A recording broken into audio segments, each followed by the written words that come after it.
नमस्कार दोस्तों। आज की कहानी जो मैं आपको सुनाने जा रहा हूँ, ये अपने आप में एक बड़ी ही अजीब कहानी है। एक लड़की, नाम संस्कृति, उम्र 27 साल, इंजीनियरिंग इंडस्ट्री में कंप्यूटर ऑपरेटर का काम करती है। सुबह वो ड्यूटी पर जाने के लिए घर से निकलती है। उसके पास स्कूटी थी, स्कूटी से जा रही थी। तबीयत उसकी कुछ ख़राब थी। माँ छुट्टी करने के लिए बोलती है, लेकिन संस्कृति कहती है कि नहीं माँ, मेरा ऑफिस में काफ़ी सारा काम पेंडिंग पड़ा हुआ है, मुझे जाना ही पड़ेगा। और वो स्कूटी लेकर ऑफिस के लिए निकल पड़ती है। रोज़ की तरह आराम से वो स्कूटी से जा रही थी। रास्ते में 4 लोग उसके पास आते हैं। दो लोग 2 मोटरसाइकिल पर बैठे हुए थे।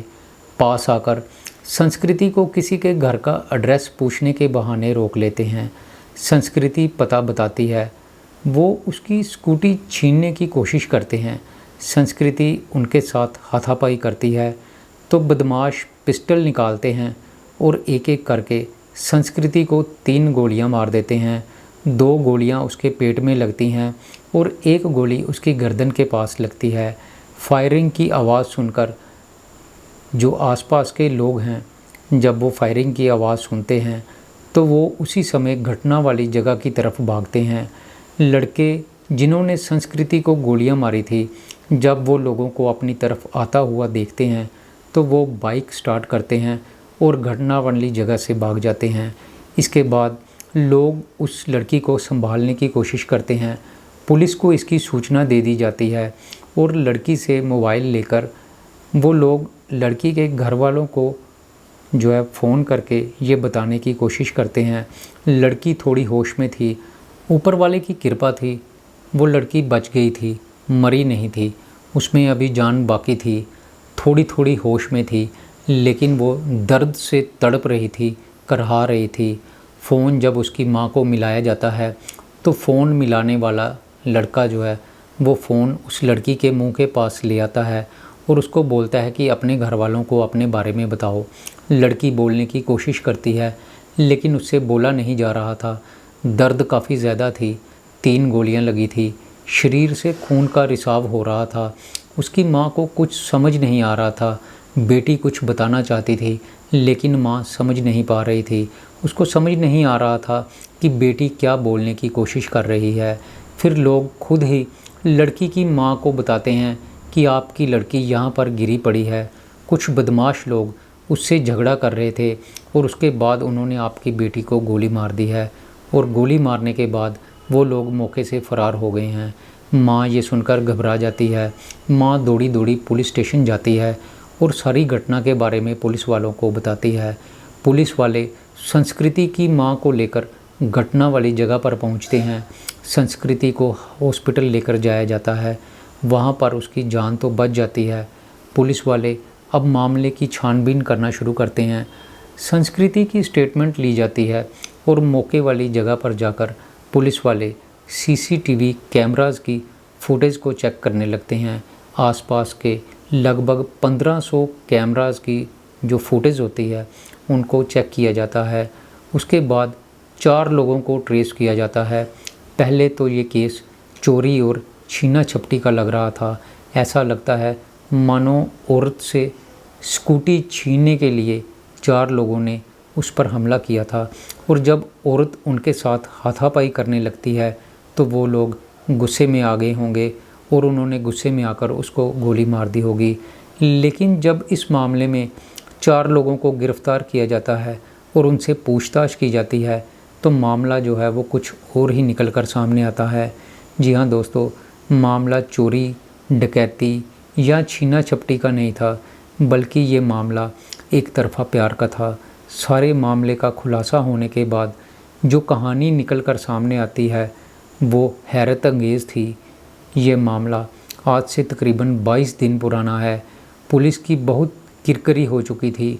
लोग कह रहे थे कि पुलिस के रहते हुए शहर में चोरी डकैती की वारदातें हो रही हैं, शरेआम किसी को भी लूटा जा रहा है। लेकिन पिछले सोमवार मुजफ्फरपुर पुलिस इस मामले का खुलासा कर देती है।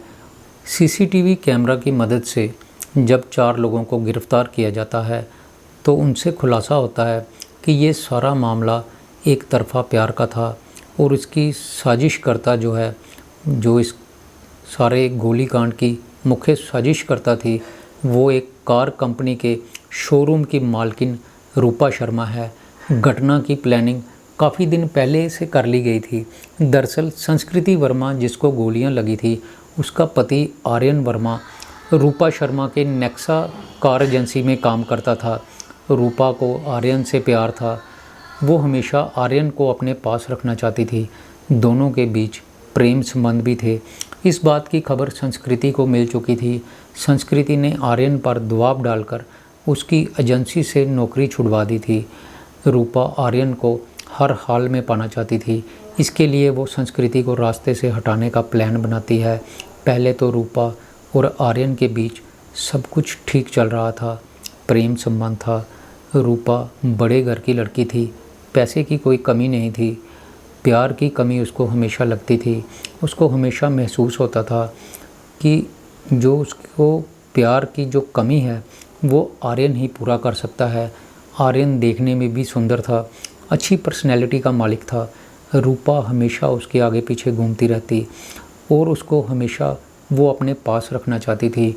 लेकिन उनके प्रेम संबंधों की भनक संस्कृति को लग जाती है और आर्यन जब रूपा से दूरी बनाने लगता है, रूपा उसको शादी करने के लिए फोर्स करती है और कहती है कि तुम अपनी बीवी और बच्चों को छोड़ दो, उनको छोड़कर तुम मुझसे शादी कर लो, मैं तुम्हें अपने ऑफिस में अच्छी पोस्ट पर लगा दूंगी, तुम यहीं पर मेरे पास रहो। ये बात सुनकर आर्यन सर से पाँव तक कांप जाता है। उसको अपना घर उजड़ता हुआ नज़र आ रहा था और वो रूपा को हाथ जोड़कर बोलता है कि मुझे माफ़ कर दो, मैं ये नहीं कर सकता।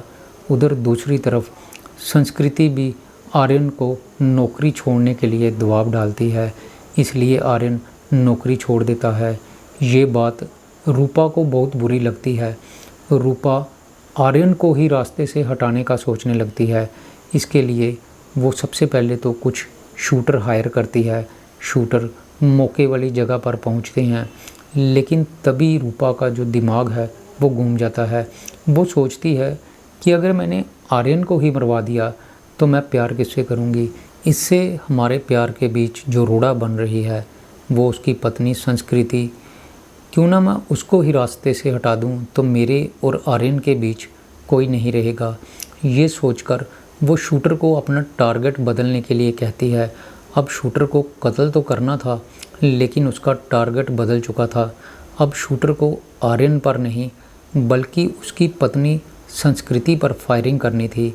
लिहाजा संस्कृति को निशाने पर ले लिया जाता है। लेकिन संस्कृति अपने छोटे बच्चे को स्कूल छोड़ने जा रही थी। शूटर गोली चलाने ही वाले थे कि एक शूटर बोलता है कि नहीं, गोली मत चलाओ, गोली छोटे बच्चे को भी लग सकती है। उसका दिल पसीज जाता है।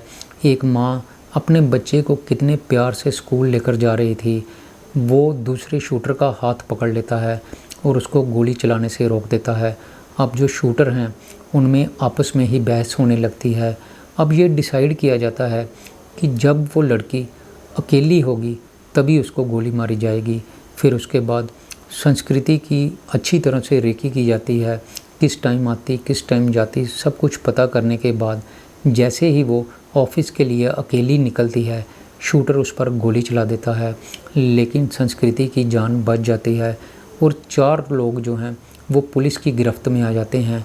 जैसे ही रूपा को पता चलता है कि उसके शूटर पुलिस के द्वारा पकड़ लिए गए हैं, वो फ़ौरन से फ़रार हो जाती है और फ़िलहाल वो पुलिस की पकड़ से दूर है। गिरफ़्तार किए गए जो आरोपी हैं उनकी पहचान इस तरह से होती है, उसमें एक नाम अभिजीत कुमार, तुषार कुमार, कृष्णा और शिव शेख होता है। कृष्णा जो है वो पूजा पाठ का काम भी करता था, वो एक पुजारी है। एक बार वो पटेडा में जग करवाने के लिए गया हुआ था। वहाँ पर उसकी मुलाकात रोशन और बबलू नाम के 2 लड़कों से होती है। वो जो लड़के हैं वो कृष्णा को कहते हैं कि किसी को सिर्फ तुम्हें धमकी देनी है और इसके लिए तुम्हें 50,000 रुपया दिया जाएगा। कृष्णा जो है वो मान जाता है और कृष्णा यही सोचता है कि चलो धमकी ही देनी है, इसलिए वह उनके साथ जाने को तैयार हो जाता है। वो लोग उसको शोरूम के पास ले जाते हैं, उसको संस्कृति का घर दिखाया जाता है। शूटर ने सभी को कत्ल करने की योजना के बारे में अभी तक नहीं बताया था, बल्कि उनको ऐसा ही कहा गया था कि किसी को सिर्फ धमकी ही देनी है और उसके बदले में सभी को मोटी रकम मिलेगी। इसलिए सभी लोग जो हैं वो आसानी से तैयार हो जाते हैं। अभिजीत और तुषार रूपा शर्मा की कार एजेंसी में काम करते थे। जब आर्यन एजेंसी से नौकरी छोड़ देता है तो रूपा ने अभिजीत और तुषार को बदला लेने के लिए तैयार किया था। अभिजीत और तुषार ही कृष्णा को तैयार करते हैं और पहले तो उसको बोलते हैं कि तुम्हें किसी को सिर्फ धमकी देनी है, लेकिन आगे जाकर वो लोग उसके हाथ में पिस्टल पकड़ा देते हैं और उसको बोलते हैं कि लड़की पर गोली चलानी है, इसके लिए तुम्हें 5 लाख रुपया दिया जाएगा। ये सुनकर कृष्णा जो है वो हत्या करने के लिए भी तैयार हो जाता है। ये कहना तो था कृष्णा का, पकड़े जाने पर हर कातिल कोई ना कोई ऐसे ही बहाना बनाता है। हो सकता है कि वो सच बोल रहा हो, या ये भी हो सकता है कि वो पुलिस से बचने के लिए इस तरह का नाटक कर रहा हो कि उसका इरादा उसको गोली मारने का नहीं था, बल्कि वो सिर्फ धमकी देना चाहता था। उसको सारी योजना के बारे में पहले से नहीं पता था। अब जब वो पकड़ा ही गया है तो वो इस तरह की बातें कर रहा था। कृष्णा को कत्ल करने के लिए तैयार करने में भी अभिजीत ने काफ़ी तिकड़म लड़ाई थी। वो कृष्णा को बताता है कि रूपा शर्मा मेरी बहन है और किसी ने उसका एमएमएस बना लिया है और वो उसको ब्लैकमेल करता है, उसको जान से मारना है। अगर हम लोगों ने उसको जान से नहीं मारा तो मेरी बहन जो है वो खुदकुशी कर लेगी। और इस तरह से वो कृष्णा को भी आर्यन को मारने के लिए तैयार कर लेता है। लेकिन ऐन वक्त पर रूपा ऑर्डर देती है कि आर्यन को नहीं मारना बल्कि संस्कृति को मारना है, और इस तरह से सारी घटना को अंजाम दिया जाता है। उधर रूपा शर्मा पुलिस से बचने के लिए जगह जगह भागती फिर रही है। वो लगातार अपना ठिकाना बदल रही है। घटना में शामिल शूटर जो बबलू और रोशन हैं वो भी फरार चल रहे हैं। उनकी गिरफ्तारी करने के लिए पुलिस वालों ने स्पेशल टीम का गठन किया है जो कि जगह जगह जाकर छापेमारी कर रहे हैं। और इस तरह सारी घटना की जो मुख्य साजिश करता है, जो इस वारदात के पीछे मास्टरमाइंड है, वो मुजफ्फरपुर नगर विधानसभा क्षेत्र के विधायक रहे एनडीए सरकार के पूर्व मंत्री सुरेश शर्मा की बहू रूपा शर्मा है। जी हाँ दोस्तों, वो पॉलिटिकल बैकग्राउंड से आती है और पुलिस से बचने के लिए अब रूपा लगातार अपने ठिकाने बदल रही है। दोस्तों, आज की मेरी ये कहानी यहीं पर ख़त्म होती है।